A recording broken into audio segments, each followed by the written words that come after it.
Hello everyone, this side news online की बात है। तो चलिए एक और कल के लिए मार्केट रिव्यू कर लेते हैं, राइट।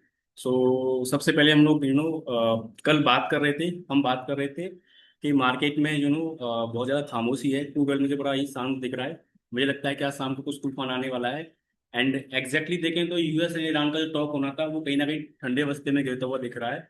एंड उसके बाद जो है क्रूड ऑयल सर्च करके अपसाइड में, एंड गोल्ड एंड सिल्वर में बोला था कि नीचे जा सकता है, वो नीचे चला गया। एंड शाम को मैं बोल रहा था कि इक्विटी मार्केट अगर क्रूड ऑयल ऊपर निकलता है तो इक्विटी मार्केट कहीं से नीचे आ जाएगा, राइट। एग्जैक्टली वैसा ही होता हुआ दिखा।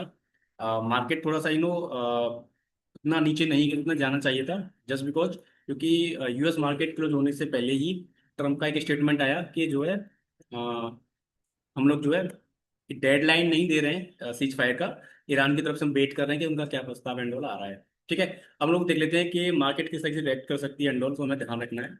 तो हम लोग बात कर रहे थे कि जो है हम बाइंग करेंगे अगर हमें इस जोन के ऊपर मार्केट निकलता हुआ दिखेगा। हम बोले थे कल जो है कि मार्केट जो है हमारा 24,600 के ऊपर निकलेगा, तो फिर हम लोग जो है 24,750 से लेके 24,850 मार्केट ऊपर जाते हुए दिखेंगे। एंड मैं बोल रहा था कि 24,750 एंड 850 एक हायर जोन है वहाँ पे, वहाँ से हमें प्रॉफिट बुकिंग देखने को मिल सकता है एंड ऑल। ऐसे हम बात कर रहे थे। दूसरा हम बात करते हैं कि नीचे मार्केट के लिए हमारे कहाँ खतरा है। तो हम बात करते हैं ये पॉइंट के नीचे, राइट। मतलब कि 24,300 के पास हम बोलते हैं मार्केट के लिए ये जो है थोड़ा डेंजर है मार्केट के लिए, राइट।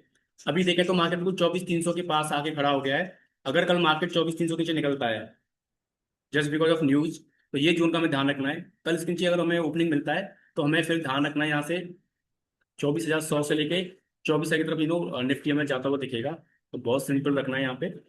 एंड बस इतना ध्यान रखना है कि हमें ओपनिंग में ना मार्केट 24 के नीचे ओपनिंग मिलनी चाहिए, फिर उसके बाद नीचे मार्केट निकल जाएगा।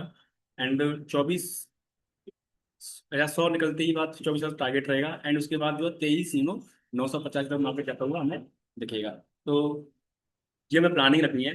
दूसरा, अगर मार्केट ये पॉइंट के ऊपर निकलता है, मतलब कि अगर मार्केट कल 24,500 के ऊपर निकलता है, तो उस केस में हम क्या करेंगे, एक बार हम जो 24,600 के लिए मार्केट को प्लान कर सकते हैं, 600 650 के लिए। इसके लिए हमें तैयार रहना चाहिए, राइट। बाकी अगर मार्केट फ्लैट खुलता है तो हम वेट एंड वॉच करेंगे। इधर ये पॉइंट को मार्केट नहीं लेगा तो हम फिर ऊपर के लिए प्लान कर लेंगे। अदरवाइज 23 24,300 निकलती है फिर मार्केट हम डाउन साइड की तरफ देखेंगे। सेंसेक्स में देख लेते हैं सेंसेक्स में क्या है। हम कल बात करते हैं कि भाई सेंसेक्स में बड़ा मोमेंटम हमें कहीं ना कहीं दिख रहा है। सेंसेक्स में इस चीज के लिए हमें तैयार रहना चाहिए। सेंसेक्स बहुत पहले ही मार्केट निकलना शुरू कर दिया था सुबह मार्केट खुलते ही। एंड देखें तो सेंसेक्स में हम लोग बात करते हैं कि इस पॉइंट पर निकलेगा तो हम लोग बाय करेंगे। अदरवाइज ये जून के नीचे मार्केट आता है तो हम लोग जो है सेल साइड ही देखेंगे। अभी अगर देखें तो कल अगर मार्केट 78,300 के नीचे अगर हमें ओपनिंग दे देता है तो हम लोग फिर जो है कल 77,000 तक सेंसेक्स को जाता हुआ देखेंगे। उसके लिए हमें तैयार रहना चाहिए। एंड ये पॉइंट पे ध्यान रखना, अगर मार्केट जो है आपका जो 78,700 के ऊपर ओपनिंग देता है तो फिर हम लोग जो है एक प्लान करेंगे 79,000 से लेके 79,300 की तरफ मार्केट हमें जाता हुआ दिखेगा। सो इतना ही हमें एक लेवल का ध्यान रखना है, ज़्यादा हमें उसमें कुछ देखना नहीं है मार्केट के लिए। तो these are the levels for the Nifty and bank Nifty and Sensex. प्यारा सा एक डिस्क्लेमर, एक प्यारा सा, we are not sell registered, so if you are planning doing trade in market you must consult with your financial advisor. तो मिलते हैं कल एक नेक्स्ट वीडियो में, तब तक के लिए बाय।